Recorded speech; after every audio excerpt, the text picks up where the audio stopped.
कृष्णाय वासुदेवाय हरये परमात्मने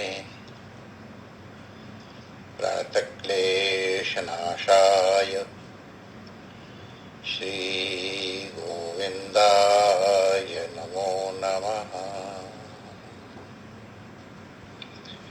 ठाकुर हमरे रमण बिहारी, हम हैं रमण बिहारी के साधु सेवा धर्म हमारा, काम न दुनियादारी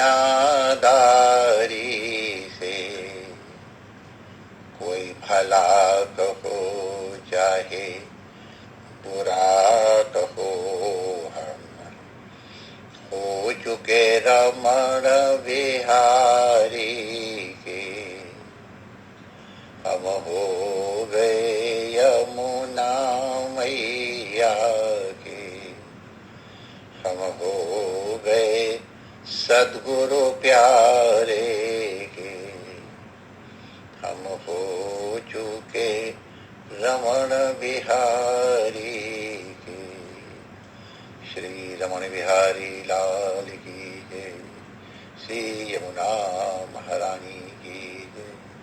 पूज्य सद्गुरुदेव भगवान की जय। सर्व संत हरिभक्तन की जय। आज के आनंद की जय। जय जय श्री राधे।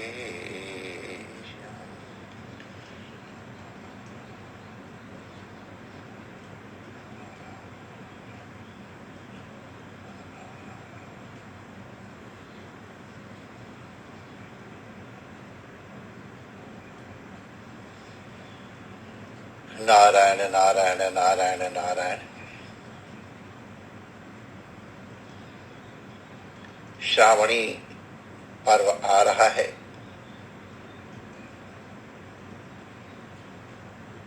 श्रावण की पूर्णिमा, शुक्ल पक्ष की पूर्णिमा तो शुक्ल पक्ष में होती ही है। उस दिन रक्षाबंधन का उत्सव भी होता है और श्रावणी कर्म भी होता है। श्रावणी कर्म एक बहुत महत्वपूर्ण कर्म है। हमारे ऋषियों ने इसे बहुत विचार पूर्वक निर्णित किया है। आजकल लोगों को श्रावणी कर्म का स्वरूप और उसके महत्व का ज्ञान नहीं है, इसलिए श्रावणी कर्म के विषय में तो बहुत लोग कुछ जानते ही नहीं है। और जिनको यत्किंचित जानकारी है भी, वो श्रद्धा के अभाव में, आस्था के अभाव में प्रेरित होते हुए नहीं दिखाई पड़ते। ये बहुत व्यक्ति के लिए हानिकारक है। हम थोड़ा श्रावणी कर्म के स्वरूप को जानने की चेष्टा करें। ये सृष्टि क्यों हुई?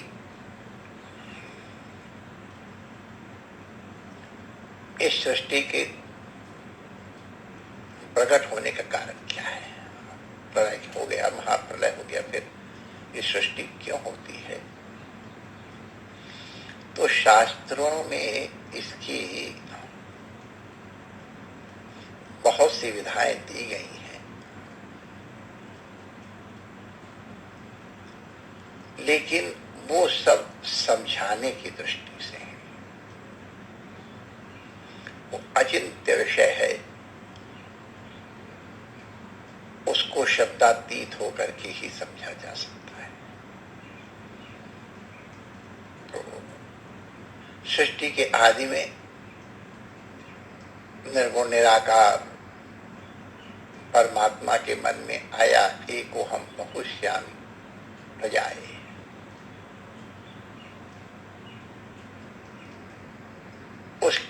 उस परम तत्व के लिए बड़ा अद्भुत वर्णन नासदी सूक्त में और अन्यत्र भी है कि वहां न सत था, न असत था, न काल था, न देश था, न कोई किसी प्रकार का गुण था, आकार भी नहीं।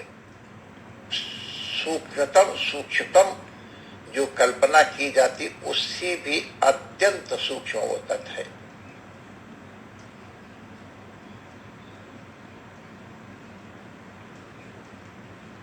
यहां हम स्मरण करा दें, थ्योरी ऑफ बिग बैंग वाले भी जो मूल है उसको यही स्वरूप देते हैं, जिसमें बिग बैंग हुआ और फिर सृष्टि का विस्तार हुआ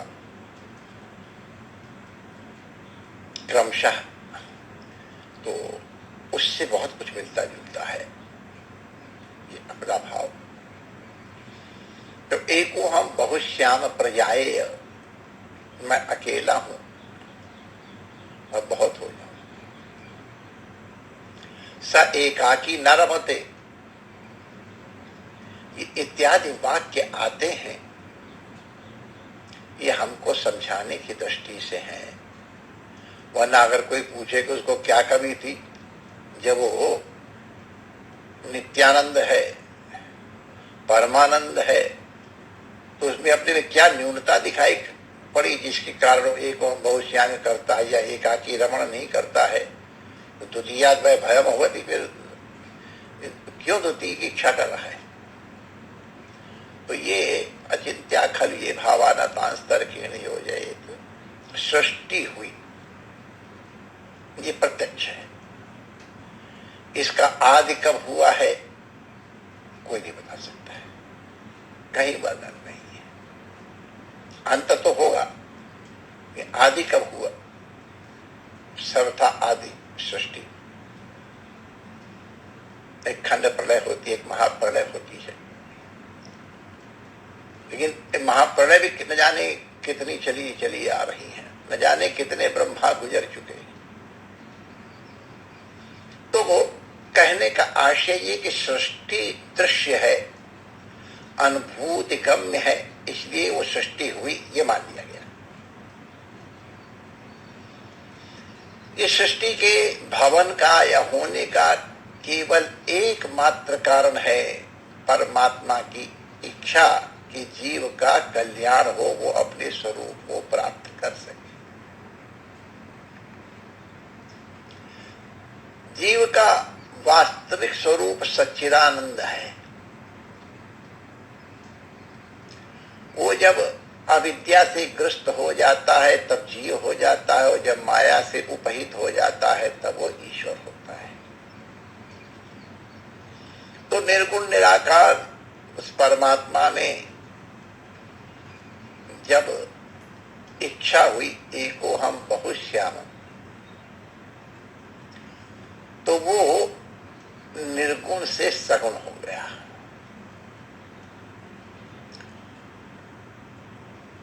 हमारे शैव सिद्धांत वाले, शैव शिव तंत्र वाले कहेंगे परम शिव में अभिप्सा जागृत हुई, तो जब इच्छा हुई तो इच्छा होते ही उसमें क्रिया करने की अभिप्सा हो गई। तो क्रिया करने के लिए वो कला युक्त हो गया है। इसीलिए उस परम शिव को सकल कहते हैं, पर जो जब वो इच्छा युक्त हो जाता है, क्रिया युक्त हो जाता है। सकल माने कला सहित, ये प्रथम कला है। दोनों में ही जानाति, इच्छति और यतते, इच्छा हुई उस परमात्मा में, परम शिव में, तो फिर यतते, उसने यत्न किया तो ये सृष्टि उत्पन्न हो गई। तो ये जो ज्ञान, ये इच्छा और ये जो क्रिया, ये तीन हैं। इन तीनों को ही त्रिपुरा कहा जाता है शाक्त भाषा में। और इस त्रिपुरा के अधीश्वर परम शिव है। तो सृष्टि का प्रारंभ हुआ है जानाति, इच्छति और यतते। क्यों परब्रह्म में इच्छा हुई? तो उसका समाधान हमारे शास्त्रों में दिया है कि जीव अनंत काल से बंधन में है अविद्या उपाधि के कारण। वो कर्म में आसक्त देखा जाता है। वो यद्यपि है चैतन्य, सृष्टि यद्यपि है जड़, जड़ और चैतन्य का एकत्व तो कभी संभव नहीं है। लेकिन तो भी यही अज्ञान, न होने पर भी दिखाई पड़ने वाली अनुभूति जड़ चेतन ही ग्रंथि पड़ गई, यद्यपि प्रकार छूटति कठिन है। बहुत कठिन सत्य रही। जड़ और चेतन का कभी संबंध संभव ही नहीं है तीनों काल में, लेकिन दिखाई पड़ता है। शरीर जड़ है और आत्मा चैतन्य है। लेकिन संस्कारों के कारण शरीर में आत्मबुद्धि हो गई है, इंद्रियों में आत्मबुद्धि हो गई, मन और चित्त अहंकार इत्यादि में आत्मबुद्धि हो गई है, जो है नहीं। जड़ है लेकिन चेतन की अनुभूति होने लग गई है। तो ये चेतन और अचेतन की ग्रंथि, इसका निवारण आवश्यक है। तो ये ग्रंथि पड़ी कैसे? तो अपने पहले के किए हुए कर्मों के कारण, संस्कारों के कारण, जो स्थूल सूक्ष्म और शरीर हैं का अन्नमय कोश, प्राणमय कोश, मनोमय कोश, आनंदमय कोश इत्यादि, ये सब के सब हमारे पूर्वकृत कर्मों के कारण हैं। उन कर्मों के कारण हम पाशबद्ध अपने को अनुभूत कर रहे हैं।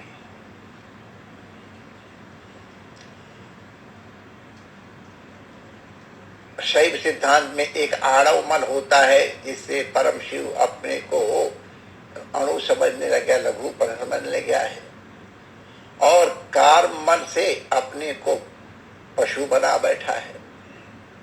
तो पाश युक्ता पशु पोक्ता और पाश मुक्ता सदा शिवा, इस पाश से निवृत्त होना है। कार्म मल है। हमारे यहाँ भी मल और विक्षेप और आवरण, इन तीन दोषों के कारण जीव अपने स्वरूप को नहीं जान पाता है। तो मल क्या है? ये पूर्वकृत कर्म है, वो हमको बंधन में डालते हैं। उन्हीं कर्मजन संस्कारों के कारण चित्त वृत्ति एकाग्र नहीं रह पाते, विक्षिप्त हो जाती है। इसको विक्षेप कहते हैं। तो चित्त वृत्ति के मल दोष का निवारण हो जाए और उसके विक्षेप का नाश हो जाए, तो सद्गुरु की कृपा से महावाक्य श्रवण के द्वारा आवरण भंग हो जाता है। अब फिर जीव को अपने स्वरूप का भान हो जाता है, वो बंधन से मुक्त हो जाता है। तो इस शरीर धारण का मुख्य हेतु है हमारे प्रारब्ध कर्म। प्रारब्ध कर्म का स्वरूप ये है कि जो भी हम कर्म करते हैं संकल्प के अनुसार उसका फल होता है। वो फल अवश्य भोगना पड़ता है। वो तुरंत फल मिल जाए, कुछ घंटे में मिल जाए, कुछ मिनट में मिल जाए, महीनों में मिल जाए, वर्षों में मिल जाए, दशाब्दियों में मिल जाए, शताब्दियों में मिल जाए, कई जन्मों में मिल जाए। अब भीष्म पितामह जी को शरसैया का कर्म भोग 113 जन्म के बाद मिलना। तो ये कर्म मुख्य रूप से हमारे बंधन का कारण है। प्रारब्ध हमारे बंधन का कारण है। इस प्रारब्ध की निवृत्ति आवश्यक है। इस कर्म की निवृत्ति आवश्यक है। कैसे कर्म की निवृत्ति हो, तो उसके लिए बताया है कर्मणा बध्यते जंतु कर्मणैव विमुच्यते। अपने पूर्वकृत कर्मों के कारण मनुष्य इस कर्म बंधन में आया है और इस कर्म बंधन से मुक्ति का उपाय भी वो कर्म ही है। तो बंधन किस तरह से हुआ है? हमारे ये संसार क्या है? मैं मेरा तू तेरा, यही तो संसार है। सुख दुख यही तो संसार है। जो दुखेषु अनुद्विग्नमनः सुखेषु विगतस्पृहा हो गया, उसके लिए कोई बात ही नहीं है। तो ये स्थिति कैसे आ गई? तो पहले हम देखें हमारे जीवन में ताप क्यों आता है। हम नहीं चाहते हैं कि हमारे जीवन में ताप आवे, हमको कष्ट हो। हम चाहते हैं कि हमको निरंतर सुख मिले, हमको कभी दुख न मिले। लेकिन दिखाई पड़ता है उसके विपरीत। जितना जितना सुख की चेष्टा करते हैं प्राप्ति की, उतना सुख दूर होता चला जाता है। और जितना जितना हम दुख को दूर करने की चेष्टा करते हैं, दुख और अधिक से अधिक बढ़ने लगते हैं। तो ये हमारे जो असत कर्म है वो पाप हैं, और जो सत्कर्म है वो पुण्य है। या सत्कर्मों से पुण्य होता है, असत कर्मों से पाप होता है। पाप का परिणाम है ताप और पुण्य का परिणाम है अनुकूलता, सुख। तो जैसे दुख बांधता है वैसे सुख भी बांधता है। बंधन दोनों ही है। बुद्धिमान मनुष्य इनसे निवृत्त होने की चेष्टा करता है। तो अब जीव के पास केवल एक स्थिति रह गई है कि जिन कर्मों से हम बंधे हैं उन कर्मों का आश्रय लेकर के हम मुक्त भी हों। तो कर्म का स्वरूप कैसे है जो बंधन में डालता है, और कौन सा है जो हमको मुक्त करता है? तो ये हमारा जो कर्म करने के पीछे संकल्प है, ये किसी कर्म को उत्तम, मध्यम या अधम बनाता है। हम कौन सा कर्म किस संकल्प से कर रहे हैं, उसके अनुसार हमको पाप और पुण्य मिलते हैं। श्रावणी कर्म, जिसको हम उपाकर्म कहते हैं, उस कर्म के आश्रय से हम अपने लक्ष्य की प्राप्ति कर सकते हैं। इसके विषय में हम पुनः चर्चा करेंगे। परमात्मा आप सबका मंगल करें। जय श्री कृष्ण।